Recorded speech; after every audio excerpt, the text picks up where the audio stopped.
혹시 이건 농담인데 짱퐁이랑 뽀글이가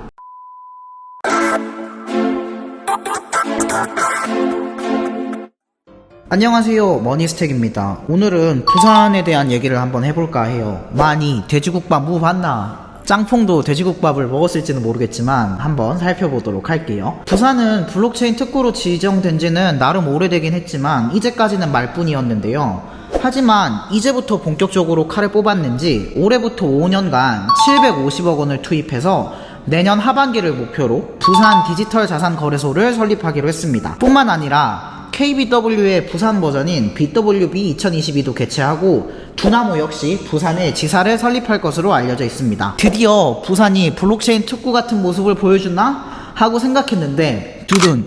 바이낸스가 등장했습니다. 심지어 짱퐁자오가 직접 왔어요. 저는 지금 이 사진을 봐도 뭔가 이질적인 느낌이 듭니다. 아마 여러분들도 그러실 것 같은데, 뿐만 아니라 바이낸스는 올해 안에 바이낸스 한국 사무국을 부산에 설립하기로 했습니다. 더 대박인 건 FTX도 이에 질 수 없다 싶었는지 부산시와 업무 협약을 체결했다는 기사가 나왔습니다. FTX도 내년 안에 FTX 한국 지사를 부산에 설립할 예정이며 인프라 지원, 교육 지원, 그리고 BWB 2022의 연사 초청에 본인들의 인적 인프라를 적극 지원하겠다 얘기했습니다. 제가 이 기사들을 보고 제일 흥미로웠던 점은 대체 이 부산과의 협약이 뭐라고 짱퐁 본인이 직접 움직이고 FTX도 질 수 없다 싶어서 따라 들어왔을까입니다. 심지어 짱퐁은 KBW도 온라인으로 참석했을 정도로 귀한 몸인데 뭐가 짱퐁을 움직이게 한 걸까요? 짱퐁은 KBW 연설에서 때마침 각 규제 당국은 글로벌 유동성을 허용하는 것이 가장 좋은 소비자 보호 방법이다. 유동성이 저하된 시장은 결국 시장 조작이 쉬워진다 라는 내용을 담은 연설을 했는데요. 저는 이건 분명히 부산과의 협업을 의식한 발언이었을 거라 추측하고 있습니다. 바이낸스와 FTX는 이번 부산과의 협업을 통해 과연 무엇을 얻고자 하는 것일까요? 저는 그 해답이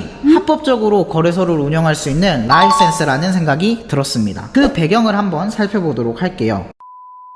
첫 번째, 김치는 매력적인 시장입니다. 2022년 6월 기준 한국 시장은 연평균 55조 규모의 가상자산 시장이자 하루 평균 11조의 거래량을 자랑하는 시장입니다. 암호화폐의 대중 친숙도도 매우 높아요. 전체 인구의 30%인 무려 1525만 명이 가상자산 사업자를 이용해본 경험이 있다고 합니다. 투자 열기도 매우 뜨겁죠. 특히 업비트 빗썸은 박상기의 난이 있기 전에 전세계 거래량 1, 2위를 다투기도 할 만큼 그 기세가 정말 대단했습니다. 특히 바이낸스가 박상기의 난 때 수혜를 정말 많이 입었었는데요. 이 시기에 많은 한국 투자자들이 바이낸스 계정을 생성했고 많은 돈들이 바이낸스로 유입되기도 했죠. 저는 그 사건이 현재 바이낸스가 글로벌 넘버원 입지를 다지는데 적지 않은 영향을 끼쳤다고 생각합니다. 지금 와서 생각해보면 만약 그 당시 국내 사업자들에 대한 규제가 느슨했다면 오히려 당시의 업비트나 빗썸이 막대한 유동성을 바탕으로 해외 유저들을 끌어들일 수 있었다. 그런 전략도 충분히 먹히고 현재 글로벌 거래소로서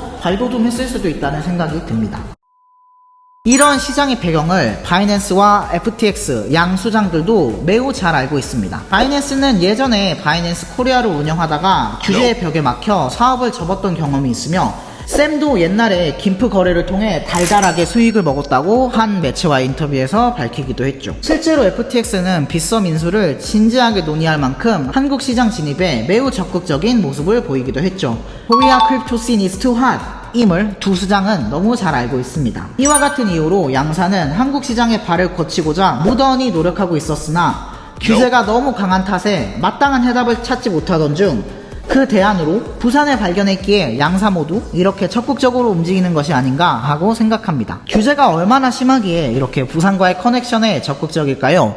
한국의 규제 사이드를 한번 살펴보도록 합시다. 한국 시장은 규제가 강한데 방향성은 다소 모호한 모습을 보이고 있습니다. 현재 한국은 자산 추적의 어려움 및 작은 세탁 위험성을 이유로 규제를 굉장히 빡세게 하고 있죠.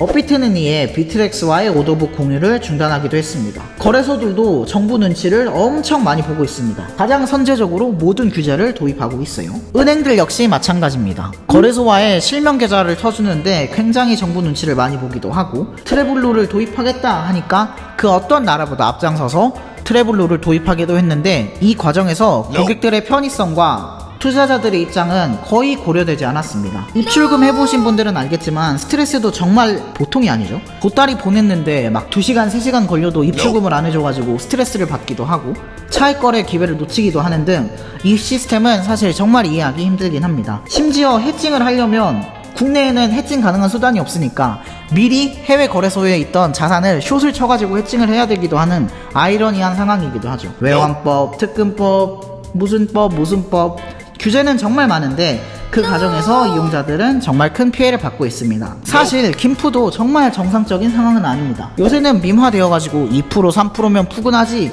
이러고 있는데 왜 우리가 한국인이라는 이유로 가상자산을 더 비싸게 사야 하는지 사실 생각해보면 좀 의문이 가긴 합니다. 거래소들도 이런 규제를 따르는 게 본인들의 속내는 아니겠죠. 그래서 거래소들도 규제가 너무 빡세요 하면서 볼멘 소리를 내고 있긴 하지만 그렇다고 고객들 역시 거래소들의 편을 들어주지는 않습니다.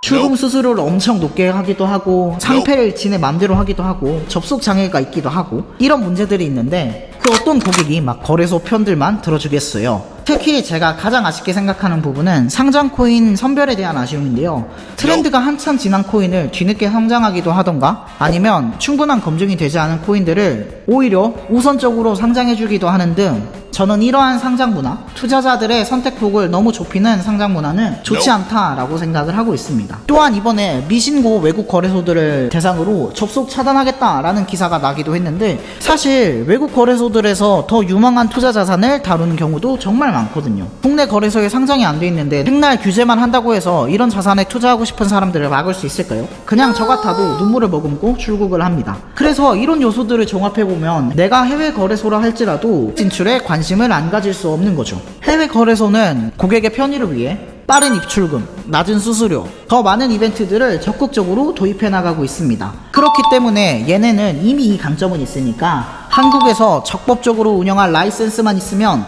우리가 이 한국 파이를, 이 뜨거운 한국 시장 파이를 먹을 수 있지 않을까 라는 생각에 이렇게 부산과의 커넥션을 만드는데 적극적인 모습을 보이고 있다고 생각합니다. 국내 가상자산 사업자들도 이렇게 뒤처지지 않기 위해서는 더 좋은 코인을 상장하고 더 고객들한테 매력적인 혜택을 제공해서 경쟁력을 갖추는 방향으로 성장해 나가야 하겠죠.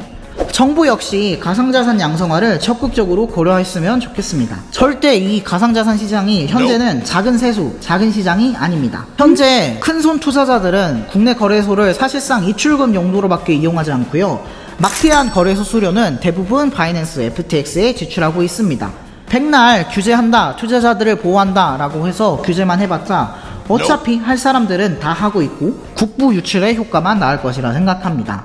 물론 투자자 보호와 명확한 규제안 설립을 이유로 양성화를 망설이는 것도 이해가 가지 않는 바는 아니지만 이제는 정말로 적극적인 양성화가 필요한 시점이라 생각합니다. 특히 선물거래나 마진시장에 대한 양성화가 저는 빨리 이루어졌으면 좋겠습니다. 사회의 비판이 부담스럽다면 고배열의 마진은 제한하고 저배열의 마진만 쓸 수 있도록 하는 방식의 최소한의 양성화는 저는 빨리 됐으면 좋겠습니다. 그리고 오히려 해외에 나가가지고 고배열 롱숏 치는 것보다 국내에서 적합한 규제안을 설립하고 교육을 듣게 하는 방식으로 투자 방안을 양성화하는 것이 오히려 투자자들의 안전을 도모하고 더 많은 세수를 걷어낼 수 있는 방식이라고 생각합니다.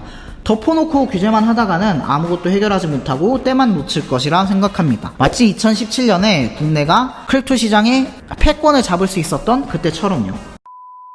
정리해보면 한국 시장은 2017년 그때만큼은 아니지만 여전히 뜨겁고 선구적인 가상자산 문화를 가진 시장이라고 생각합니다. 이번 바이낸스와 FTX 부산 협약 기사들을 보며 작게는 부산의 발전을, 더 크게는 한국 가상자산 시장이 한층 더 성장하기를 바라는 마음으로 이번 영상을 마무리해보고자 합니다. 혹시 이건 농담인데 짱퐁이랑 뽀글이가 한국 공무원 특유의 일처리 모습을 보고 다시는 한국은 쳐다도 안 본다, 이런 일은 절대로 발생하지 않았으면 좋겠습니다. 이상으로 영상 마치도록 하겠습니다. 그럼 다음에 또 봐요. 빠이.